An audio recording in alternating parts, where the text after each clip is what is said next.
Charles, I've got to thank you for your scheduling flexibility. I think I spoke a little bit about a hearing that I had yesterday, and we had to move the show to today, but you are still overseas in your exotic international location. How are you tonight, Charles?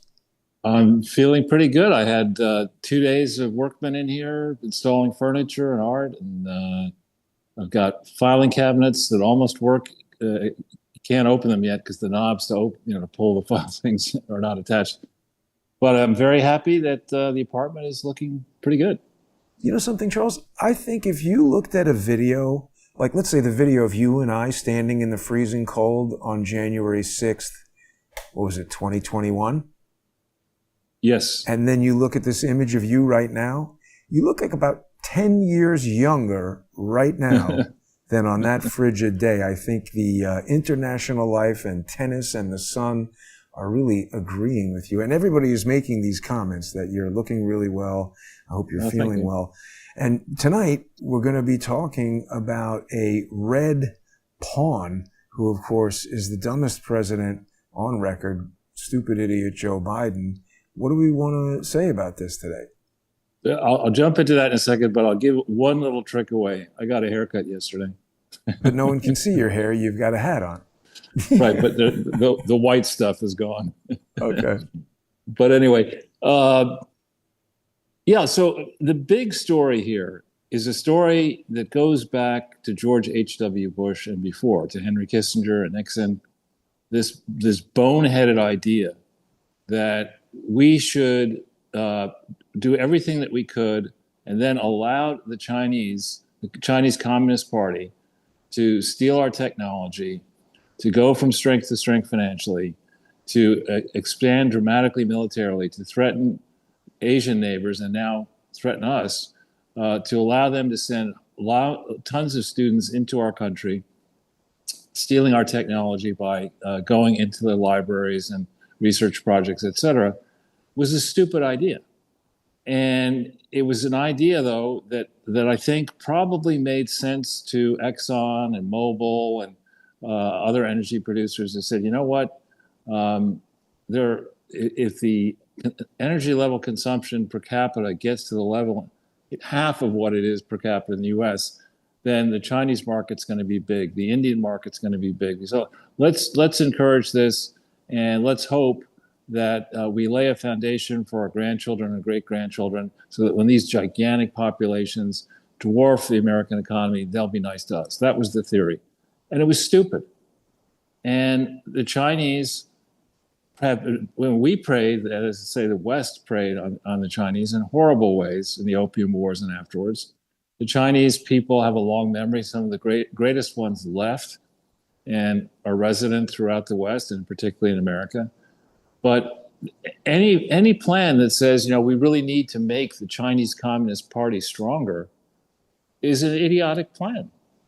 And so the Chinese had many dunces and rubes and corrupt politicians in both parties.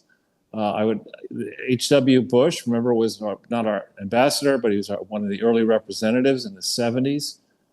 We didn't have an ambassador. He was whatever you call him, special representative. Envoy or something like that? Yeah, and he, through Carlyle and others, cultivated very close ties that remunerated the extended Bush family. Then there's the long saga, an untold tale of Bill Clinton and how the Chinese spotted him. And I would say Taiwanese and the Communist Chinese spotted Arkansas and said, you know what? This is a one-party state, or it was. It's a poor place that will welcome foreign capital. We have this governor who's straight out of hee-haw with a Rhodes Scholarship. And he loves women and mayhem and partying. So let's capture him. Let's propel him towards the White House. Let's use him while he's in the White House to get the control of Hong Kong, which they got early, to get into under W. Bush, the WTO, which should have never happened. And along the way comes stumblebum Joe Biden. And he and his family, at least they pretend to work.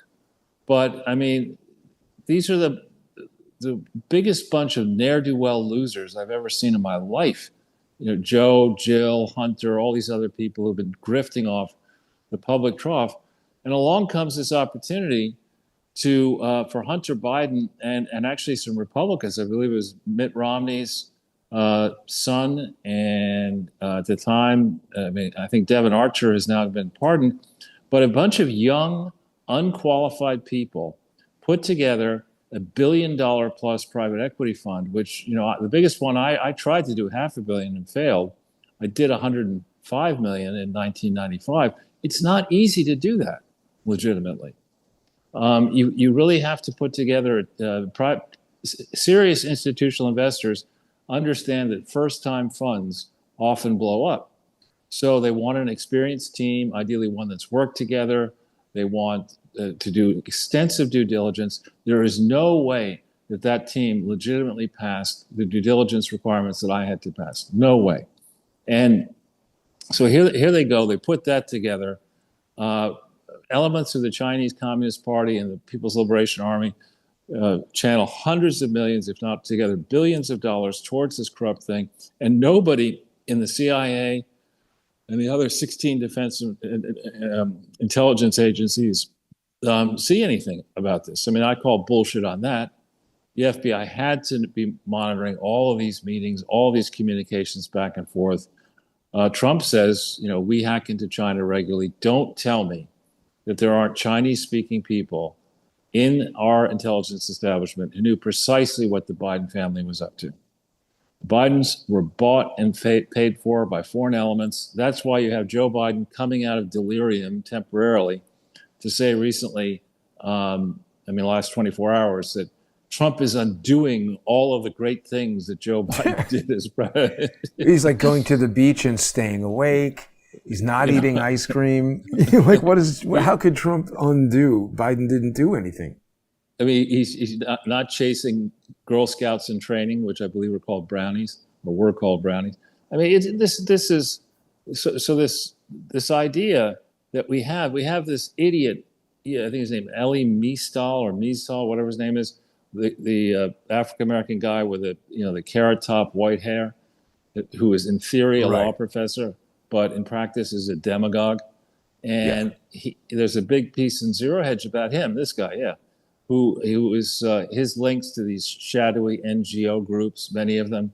He has a job he shouldn't have as a law professor, a job he shouldn't have as an anchor, all these opportunities to grift on NGOs where they're tax exempt, or 501c4s or action initiatives, and there's been this whole enterprise that was set up, masked by USAID, which thankfully has been shut down by Trump and Rubio. And we're now about to see, perhaps the final act in this play. We've got here, it's July 4th, there it's July 3rd. But I believe you have obviously many pro-Constitution Independence Day celebrations planned, but you also have No Kings celebrations, I think, riots, I should set up for tomorrow. So, I think it was a big win for Trump, another big win.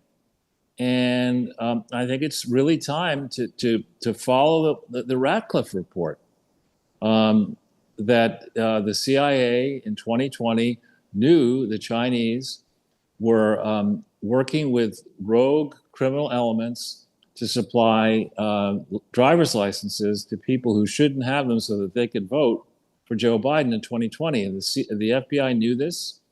Whistleblowers came forward, and the decision was made to screw the whistleblowers, destroy the evidence so that you could protect Chris Wray, who had testified under Congress that there was that the FBI didn't see any suspected interference by foreign adversaries in the 2020 election. This Christopher Wray is somebody who, his smugness and his willingness to sit there and say, as cities were burning down across the country, that the biggest threat that we faced were pro-Constitution Catholics. and white terrorism. I mean, this guy, I don't know what they have on Ray, but they must have something, and he needs to see justice. The next big win needs to come in the form of scalps in this long-standing effort to discredit the MAGA movement, and those of us who are sick and tired, who are not in the movement necessarily, but are sick and tired of the descent into anarchy that enriches families, dynastic political families like the Bushes, the Obamas, the Clintons, the Bidens, etc. We need a clean sweep of this mess and full exposure. I wonder, Charles, if we haven't thought enough about H.W. Bush in China. It was the liaison office. He was the chief of the U.S. liaison office in China from 1974 to 1975. When did Nixon go to China? It was right around then. And H.W. was pretty involved in jamming up Nixon, I think. I bet you he played a much larger role in Watergate than people realize. I think did Nixon go in 72, wasn't it? Or 70?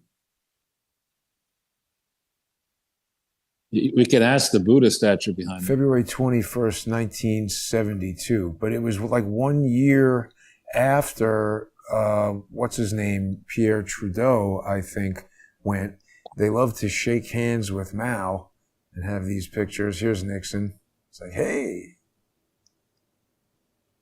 That's actually a much better quality picture than Canada has. Sad to say that virtually anything manufactured in America is much better than Canada.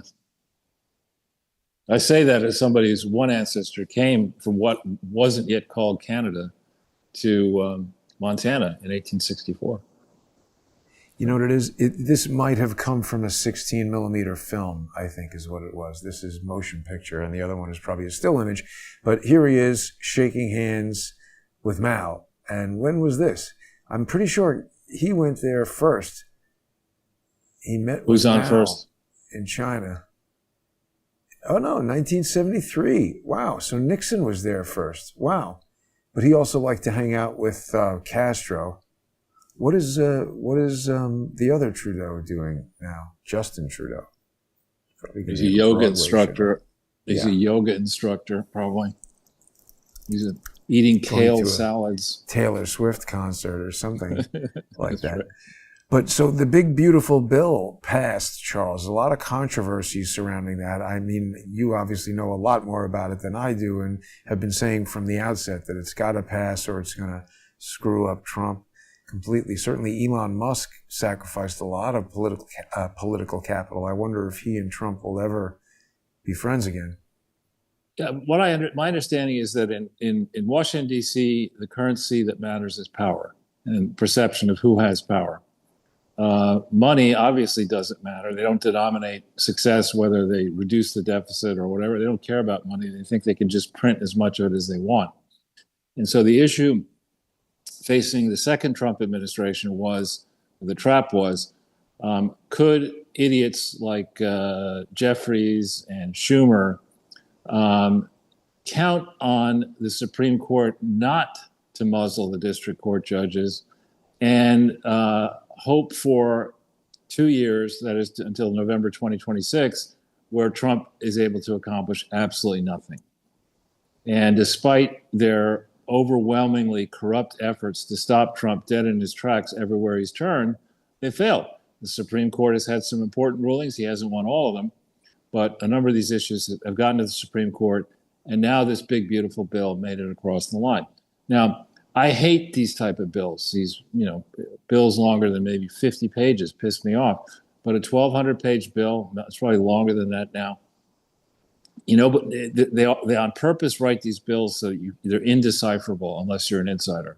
They'll say, in paragraph 72B-1, insert the word "not" between "can acquire." And there's what does this relate to? You need I don't know, legislature whisperer to figure all that shit out. But bottom line, the key thing, there's some key things as far as I'm concerned. You can't wish the debt trap away. The only way out of there's two prongs of solving making the debt manageable. One, cutting expenditures dramatically, and two, growing the economy.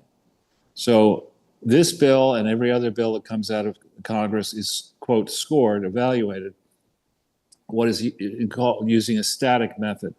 And a static method just means that you take the most recent period and you look at it and you say, all right, GDP is the same, and we'll look at spending and we'll look at taxes, and we'll say, all right, if we lower taxes, tax rates, how much would that cost us using the evidence that we see in the most recent period? And then what's the impact on spending? And then you run that out over 10 years, and it always looks horrible because that's not the way life works. The way life works is that if you lower tax rates, then rich people, to the extent they can do it, are going to accelerate taxable income into the current period. That's because they know, looking at recent history. Wait, what do you mean accelerate taxable income into the current period? So if you're 59 and a half or older and you've got $1 million 401k, you can take money out of that 401k after 59 and a half without penalty. And looking at the history from, say, 86 forward, that Reagan had a great deal and tax rates were very low and they went steadily up and deductions went away. So rich people understand that if there's a window of opportunity to withdraw money from your 401k and pay low taxes, comparatively low taxes on, you're going to do that. But if on the other hand, you've got Jamal Bowman and AOC, Nitwit, and these other people say, and what's that guy's name? The mayoral candidate, Zoran Idiot. Mamdani. Saying, there shouldn't be billionaires, we're going to seize the means of production and this and that, then you're not going to take money out of your 401k. That's one example. So there are other examples. And in this environment, you have on the domestic front, you have a lot of people looking at this now and saying, you know what, tax rates are going to be temporarily low. There are now benefits for people in blue states and cities, state and local. The SALT tax thing is going to go from 10, I think, to 40,000. So this is a good moment in 2025 to pay lower taxes. And that's going to, I think, lessen the impact on the one hand of these deficit projections. Another thing is people, in Congress are fond of coming up with $1 trillion programs and $50 trillion, $90 trillion programs. But the amount of spending outside of residential real estate per year in business spending, the last I looked, and Biden's changed the way you calculate. There's a lot of fluff in their numbers, but when I was looking at these numbers in the 2010 timeframe, $1 trillion, $2 trillion per year of capital investment in the U.S. was a lot of money. And the figures Trump is going to get now are going to be, they're already at 10 trillion plus. I think a lot of capital investment is going to come humming in here. A lot of the illegals are going to be bounced as they should be. And the Democrats have painted themselves into a monumental hole here because they're on record now as opposing everything that Trump is going to get out of this bill. And it's not going to be perfect, but I think he's going to now have a window to run the government without being held up by Chuck Schumer and the Democrats in the House with the debt ceiling every 3 months or whatever it was. And people are going to start seeing that this guy knows what he's doing and Democrats don't. And you're already seeing young people drift towards the conservatives. You're seeing Trump is being vindicated right and left. So, Charles, what about alligator Alcatraz? I don't think we've spoken about that enough. The thing that I find so strange, I mean, they're not proposing like feeding people to alligators, and as long as you stay in the prison, you're never even going to see, oh, look, it even says alligator Alcatraz. I didn't realize that was the real name. But it seems to me it's a good idea because, I mean, once you're in prison, I think any sensible person agrees that escape is not a valid form of appeal. So what is the problem with alligator Alcatraz? The graduating class of Wellesley. I mean, it's just, all these people who, you're sitting there. When I was a high school kid, I had a summer job in a bicycle shop. And the owner of the shop, we walked by it on 96th and off Broadway. And the owner put a gun underneath the cash register that you could pull the trigger of if somebody pulled a gun on you. And which is, I'm Where was that? 96th Street. It was a short barrel rifle. Wow. Wow. You And can't do that anymore. I appreciate that, Jason, but it gives you a sense of how dangerous it They should was let you do that. in 1972, this was, or 73. So And when did they make laws that said you're not allowed to shoot people like that in New York? well, no, I didn't ever have to shoot anybody. But one time, early in the morning, this guy comes in and he pulls out a gun. He says, "Yo, man, you want to buy a gun?" And I said, "No, man, I already have one." And I put my hand It's pointed right at your nuts. Right, exactly. But I mean, I don't have any sympathy for that guy. He doesn't have any sympathy for me. Why are people? I mean, we're talking about violent criminals Yeah. who came into this country. Lord knows what they did, when they were in Mexico and Central America and in their home country. And, you're going to have sympathy for these prisoners and sympathy for the Maryland man. I mean, these are people who they have that posture now because they're fresh out of Compton, fresh out of incompetence land, which is the college campuses. But they won't be singing that tune when they're mugged. No. And indeed, it's many of the people who are mugged and the people are killed gone, but people who see violence firsthand, these very suddenly. I met somebody in New York before I was leaving who was mugged and promptly joined a pistol range. Oh yeah. This is liberal, and so. But speaking of college and getting mugged, I didn't realize this until right now. This information about Zoran Mamdani being, African American, or whatever, it came from a hack, and that this Columbia cyber attack appears politically motivated, the university says. Of course, the article is 3 minutes and 31 seconds long, but the image of Trump appeared last week on screens at Columbia University. That's, this is the new way they do it, right? Is they say, oh, it was hacked, and now we have all this information out. But this is very suspicious, isn't it? Well, again, Columbia is very suspicious. I mean, that's what I mean. Yeah, I mean, there is also news that in University of Pennsylvania looks like it's going to back down off the cliff and do a deal with Trump. I think, what happened in Iran, all the naysayers on Iran, and look what happened. All the naysayers on tariffs, trade deals are happening, and there's not that much inflation. All the naysayers on the big, beautiful bill, that happens. Comes a moment in time when you're representing Harvard and you got a $50 billion endowment, or maybe a little less now, but you've got all these trustees who are very wealthy who do not want to be humiliated. And who's going to bet against Trump now? Yeah. No, he's absolutely killing it. So they had this deal where Leah Thomas had to apologize to everybody. Do you remember at the end of the movie, The Jerk, where he's sitting there and he's writing a check for $1.25 to everybody, and that was his punishment? It's like that. I love that movie. I love Steve Martin in his prime. In his prime, he was really funny. He's still pretty funny. Now, Charles, we have only about a minute here before we make our way over to the First Amendment Forum. I want to remind everybody, actually, Odyssey announced today they are extending the gift period for one more week. So if you've been sponsoring the show on Odyssey, you've been watching for free for the past 3 months, Odyssey is extending that for one more month. Charles, I did get the first cryptocurrency sponsor on Odyssey. So thank you, Chris. A lot of people have been telling me they're confused by the cryptocurrency there, but if you're into crypto, you can sponsor on Odyssey with cryptocurrency. If you're not into crypto, I'm asking Odyssey sponsors who don't want to do the crypto to go over to crowdsourcethetruth.substack.com or subscribestar.com or patreon.com/crowdsourcethetruth.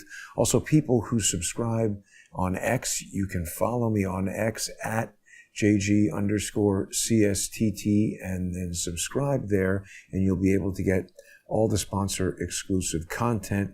And Charles, we'll be back in less than 5 minutes. We got a lot more stuff to talk about. Joe Biden, but dusting off the cobwebs and everything going on with China and all these, Trump is getting sick of winning, but I know that Crowdsource the Truth viewers are not.